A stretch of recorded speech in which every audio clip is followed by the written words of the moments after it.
Oh, c'est bon. C'est très bon. Bonjour et bienvenue dans Unfinished Business, le podcast sur comment gagner sa vie sur le web.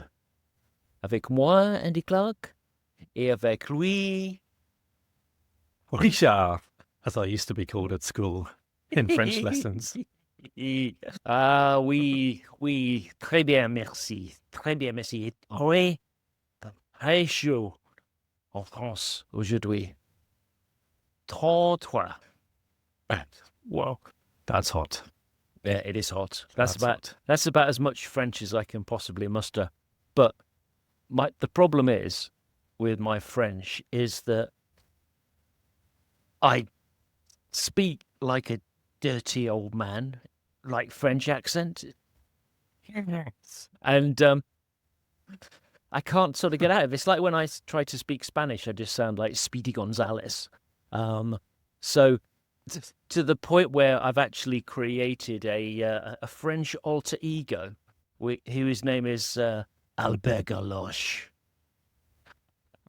And yeah, I thought that galoche was a funny word, and I thought that it meant like galoshes, Wellington boots. But Yeah. apparently, no. Apparently, in French, galoche is a passionate kiss, which kind of just goes with the whole Albert Galoche. Bonjour, Madame Sexy. So yeah, so that's it, Albert Galoche. Excellent. Well, yeah. So yes, for the listeners who are not able to see the background, I am on holiday in France, but we couldn't resist doing another episode of Unfinished Business. So yeah, I'll be here for another couple of weeks, and then Lovely. we are driving. We're dropping Alex in Germany. No, we're dropping Alex in Switzerland, and then we're going to have a little bit of a poodle back through Germany and Switzerland, and get back home beginning of September. So just kind of, just a nice long break. But, and this could be a topic for what we want to talk about today, I'm still working on stuff while I'm away. I kind of like, I'm sitting here looking at a laptop, and I've written a bunch of articles. I've started thinking about some new videos. We're recording this. I'm responding to client emails and doing blog posts and various stuff. And I think it's because, we've been coming here now for 20 plus years or so, and it's always to the same place, and it kind of feels like home. So it's almost as if we don't kind of like go on holiday and do a complete switch off. It's like we just come and have a change of scene and, enjoy the time hanging out together. So what do you do for holidays? Well, for holidays, so because I've still got kids at the moment who come on holiday with us, 11 and 14, so I can't really, be too distant. So I have to be present and I want to be. So I am pretty clear. And actually, this is kind of a rule that we have at Clear Left anyway, is that when you're on holiday, there is zero expectation of you doing anything work-wise. There's, in terms of getting in touch or responding to emails or anything, it's like only under like proper, genuine kind of emergency sort of thing. And that's not a bit of an urgent request from a client. That doesn't count as an emergency. It's one of the advantages, I suppose, of work for an agency that has quite a few people. And it's also to some degree what, clients are paying for. They don't want everything just to shut down on their project because one person goes on holiday. So we have that as quite a strict rule. And even though I'm the MD, I stick to it as well because, well, I want to. It does often mean that you do get that hectic 1 or 2 weeks leading up to the holiday where you're desperately trying to tie up all the loose ends and do all the bits of handover for whatever you're working on, making sure that someone's lined up to do that proposal that's supposed to be in by the end of next week, all of that sort of stuff. So it does make it quite stressful in the lead up to a holiday, but then at least I can be completely incommunicado almost for that week or two while I'm away. I mean, we've been coming here, like I said, for 20 plus years or so, and it's a little rural part of southern France. And when we first started coming here, it was a complete disconnect because, there was no Wi-Fi, there was no internet for miles around.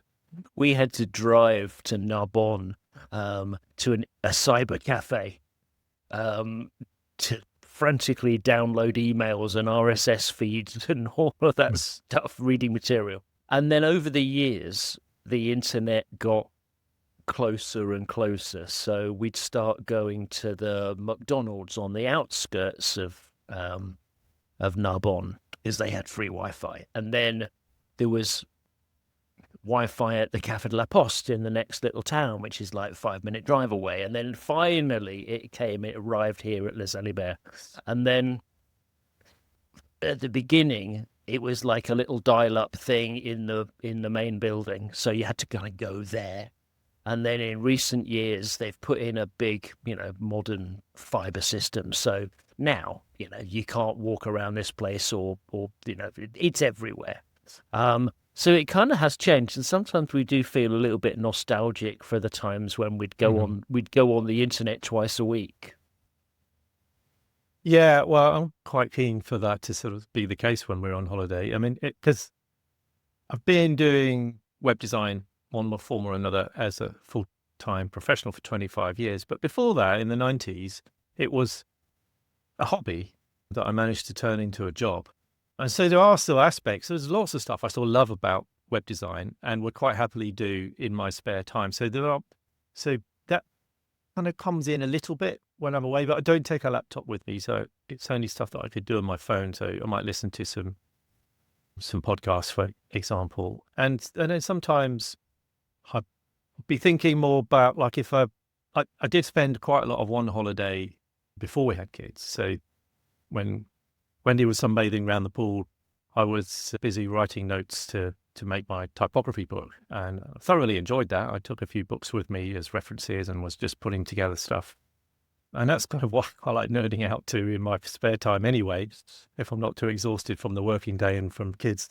So like bits of it do creep in because it's stuff that I like to do in my spare time, but I definitely don't bring a laptop. So there's a limit to what you can do and how much work you can bring.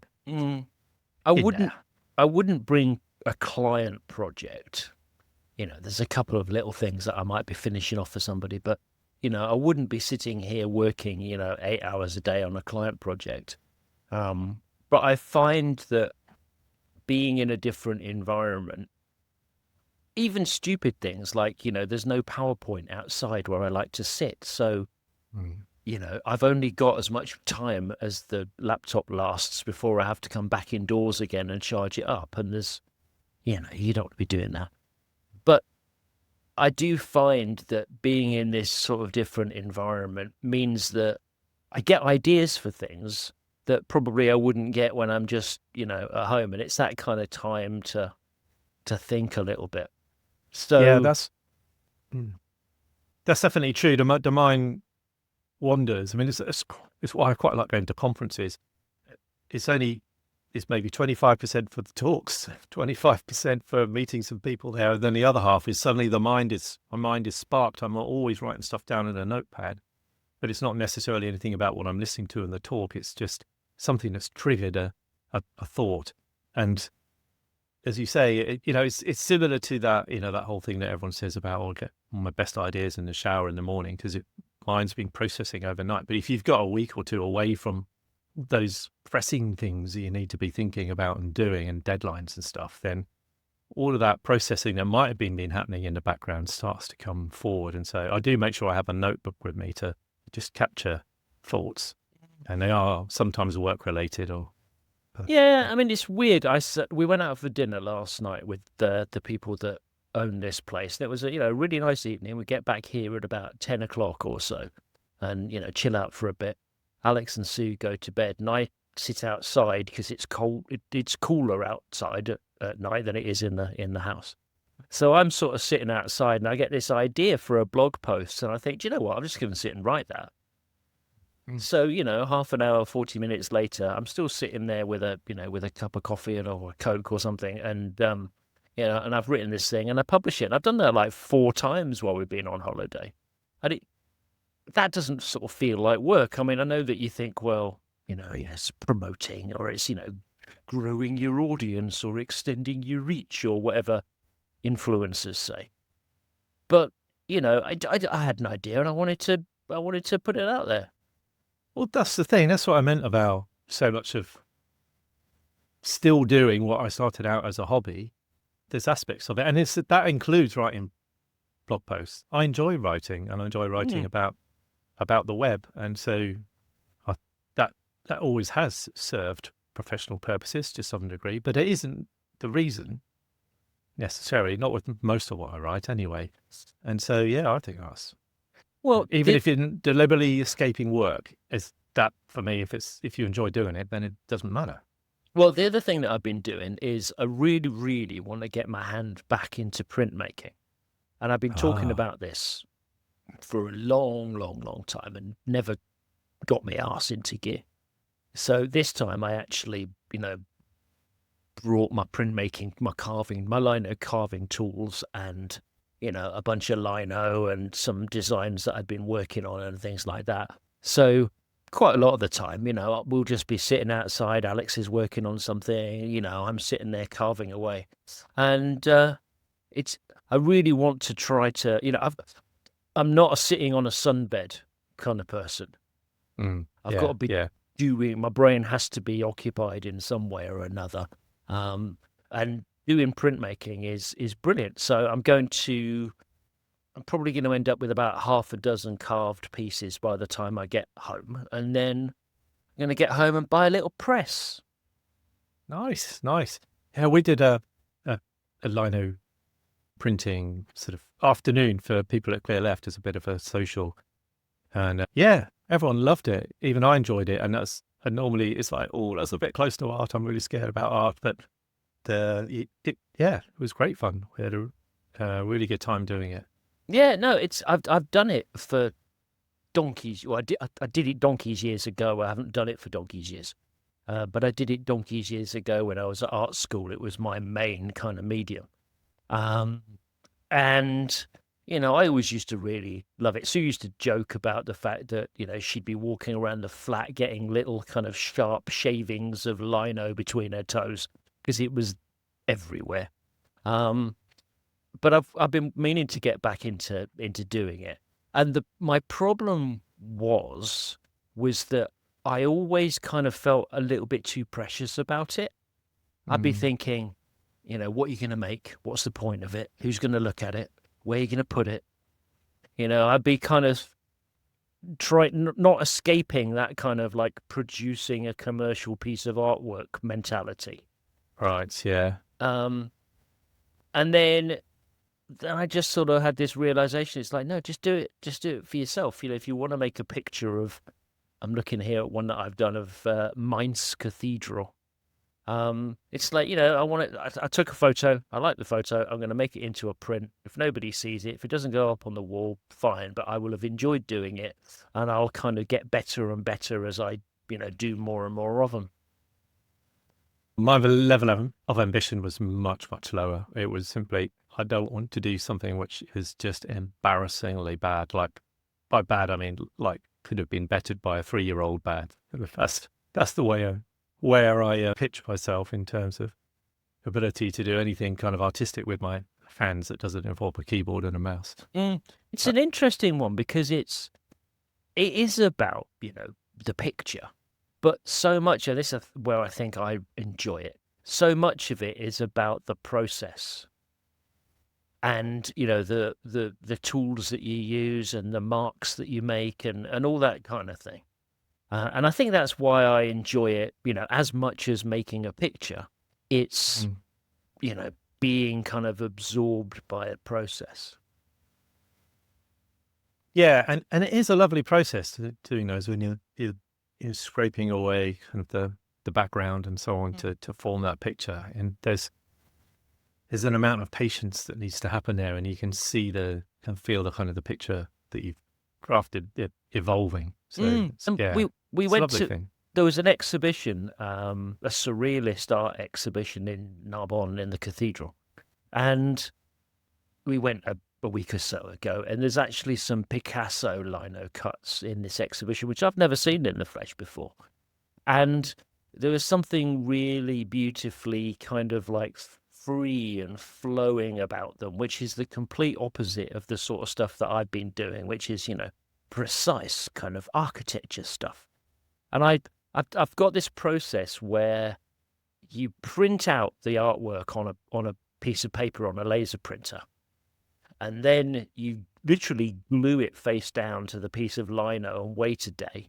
And then you wipe the back of the paper off, and you're left with almost like a stencil of the artwork on the lino that you can use as a guide for, for carving, which is really useful. But even in the few that I've been working on so far, I'm now thinking, do you know what? I want something which is a little less kind of, restrictive.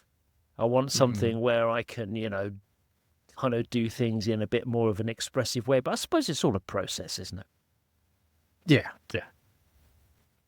Anyway, enough about holidays. Are you going away at all this year? We went to Dorset for a short week before last, which is really nice. Yeah, it's lovely there. Hadn't really holidayed in Dorset before. We were near Swanage Port Castle around there. So I promised the kids sandy beaches as opposed to Brighton's famous pebbly beaches. So that's why Dorset was the destination, and it's not too far away from us. So it was good, a little getaway. Nice. So I was reading a blog post that you just posted recently, Andy, which intrigued me, where you'd created a fake agency by way of some business research, essentially. So tell me what led you to do that. Well, do you know, we all know, I think, that I think you used the word brutal from a business point of view, or somebody that you met said the business had been brutal.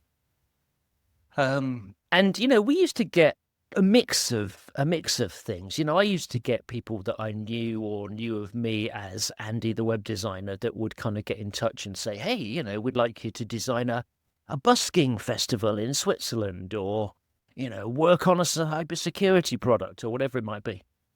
But also along the way, there would be little bread and butter clients. The company that makes flanges in Denby, or, some other sort of smaller business, locally usually. And there'd always be a little bit of a kind of a mix of that. And I noticed that we don't get any of that. And maybe for the last 2 years or more, we don't get any of that kind of business coming through the door. Mm-hmm. And I wondered if it was, well, it could have been a number of factors. It could have been the fact that if you are, Flange and Sons, you might look at my portfolio and go, oh man, this guy only does, he only does big clients. He's not going to want to work with me. Or they might think, oh man, this guy just does, musician websites or animated orangutans, and I make flanges. So, he's not for me. And then there's the whole kind of, design of the site, which is very different from, if you Google, as I did, local businesses, local web designers, it's a very different kind of proposition. So I thought, I wonder whether the website is too out there for Flange and Sons. Mm. And I wondered if having a much more normal, in inverted commas, web designer website would actually generate traffic. So I set one up in an evening, and I set up a fake company. And I just called it NWWD, North Wales Web Design. And I registered North Wales Web Design.agency. And I set it up on Netlify. And then I thought, right, I need content for this website and I need a design. So I scraped the top 10 Google results for North Wales Web Design and fed that content into ChatGPT. and said, I'm creating a new website company. Here's a bunch of, reference material. These are the 6 things that I want to focus on. Write me the copy. And it did. And I pretty much used it word for word. And then I thought, I know, I need a design. So I set it up in exactly the way in which I complain that people design websites, generally. It's got the big full-width Jumbotron banner. It's got 4 columns in a grid with icons. It's got a pricing table. It's got, all of the usual kind of design tropes that come straight out of Bootstrap or Material or whatever the framework is. And then I thought, right, I need some clients. So I make some fake client projects. And I designed them to look like everybody else's web clients, with full width banners and 2-3 column layouts and things like that. And I put it out there and I submitted it to Google. And then about a week later, it hit Google. And I think it was like second page or something. So I added a fake blog and I asked ChatGPT to write me an article about the importance of websites for small businesses. And I used it without editing, straight out the box. And then I got it to about position 4 on the first page of Google for North Wales web design within a couple of weeks. And so I thought, right, job done. I'm going to sit back and I'm going to wait for the phone to ring. And it didn't. I'm still waiting. Yeah. And meanwhile, I've had, other clients that I've been working with, and I've said to them, how did you hear about me? And they say, yeah, we Googled creative web designers and, your name came up. And they weren't put off by the animated orangutans or, Andy dressed as Elvis. So I made me sort of realize, I think, that the problem was not necessarily in people being off-put by my side, because if they were the right people, they wouldn't be. Yeah.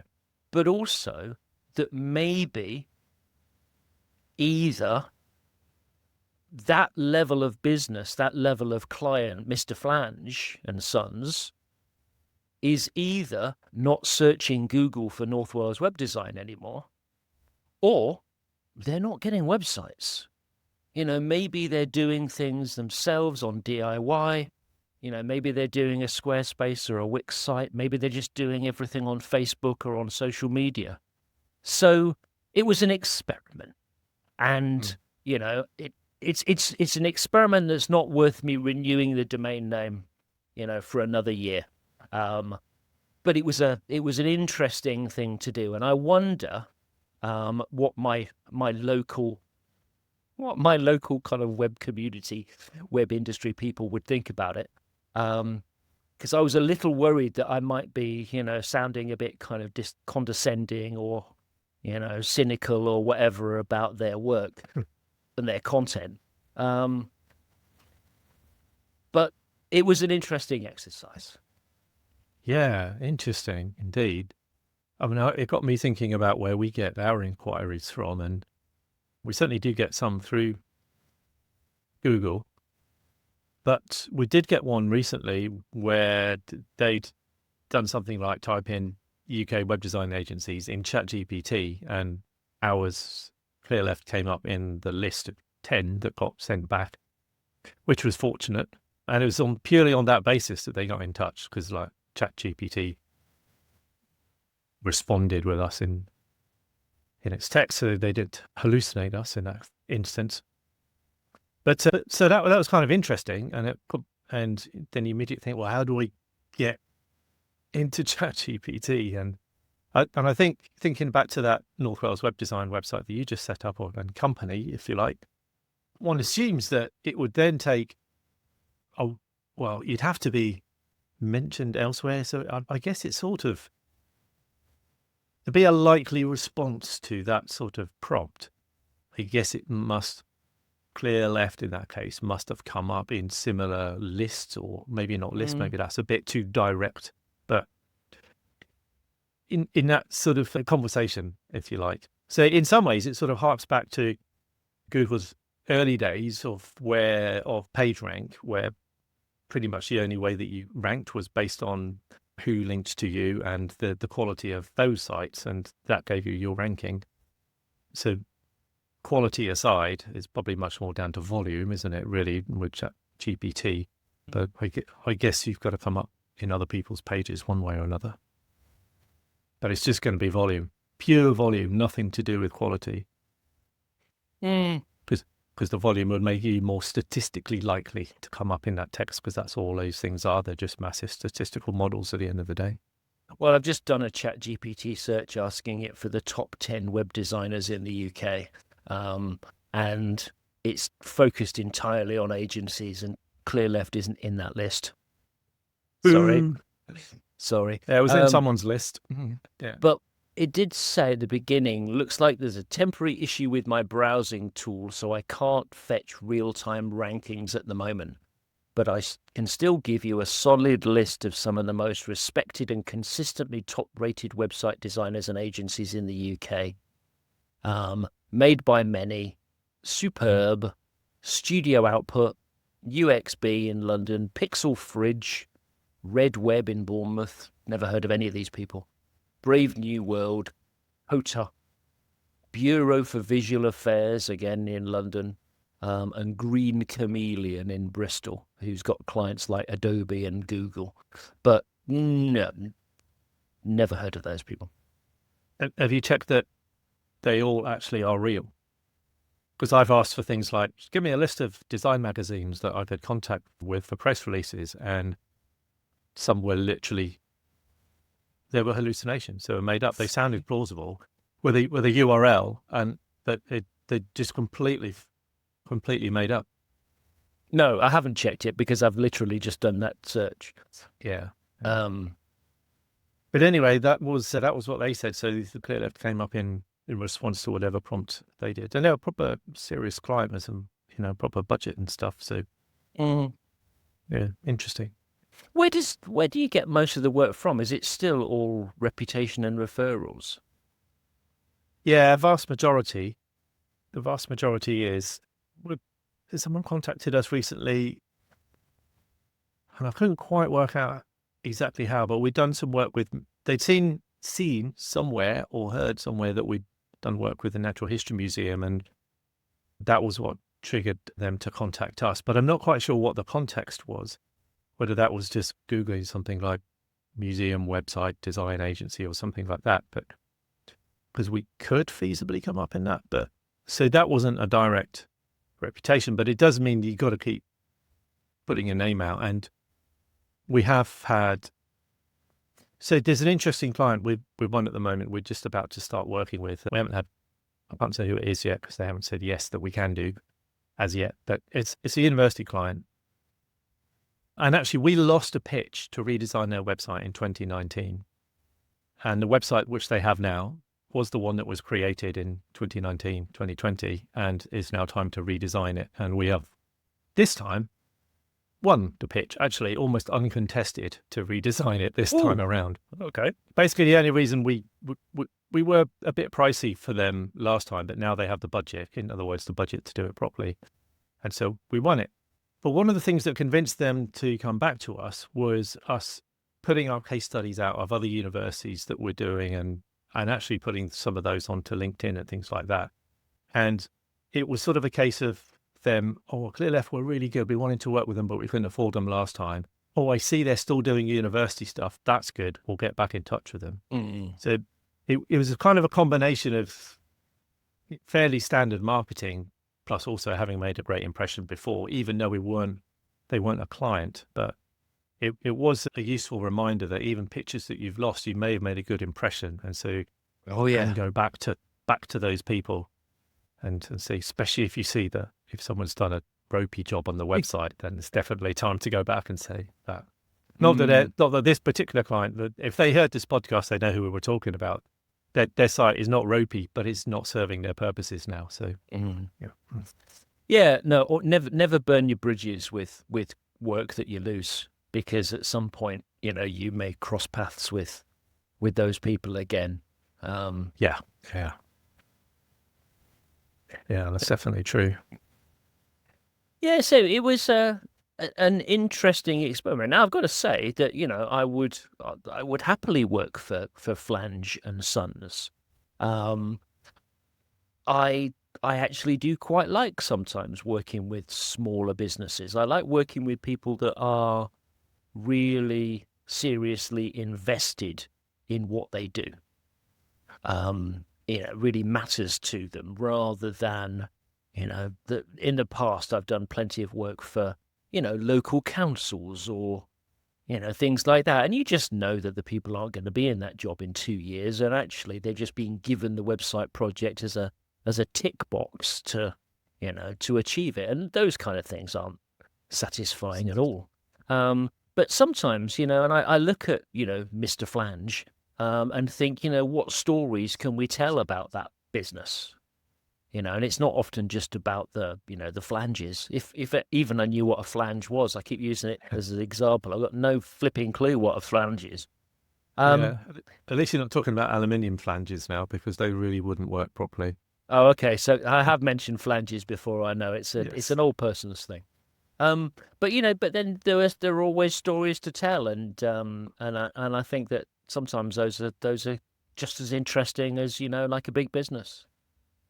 Yeah, absolutely. And yeah, we work with clients of lots of different sizes. We tend to work with pretty big organizations, but we do work with some much smaller ones sometimes, and that's where you get it changes the pace of things. It changes those Mhm. relationships, particularly if you're working directly with the business owners. That can be quite stressful, because you know that they're probably stretching their investment as far as they can go, and you're looking at thinking, it's not loads of time and money to work with here, but we really like you, and we like you what you're trying to do with it. So we've got to try and really give you the best job that we possibly can for your money, and make sure that that investment actually pans out. And so you have that extra bit of motivation.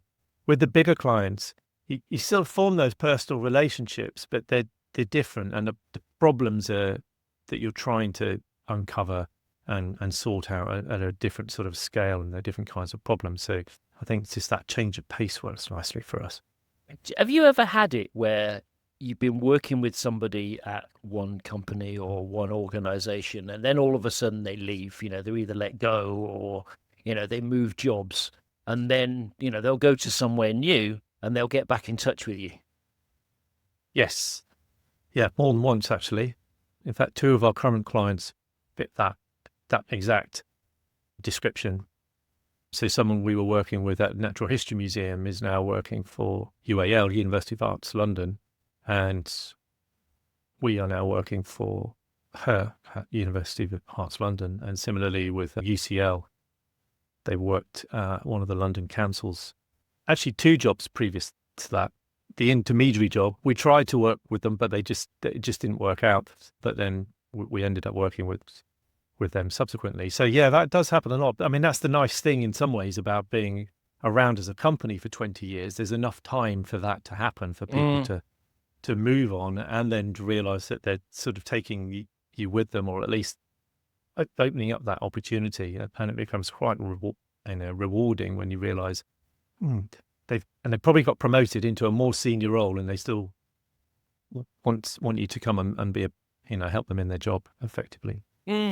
No, it was Yeah, a weird one. I definitely. mean, that's how I started working with Nozomi Networks in Switzerland for 5 years. Was, I worked on a job with a developer who, once that job had been finished and I didn't work with that company again, didn't need to.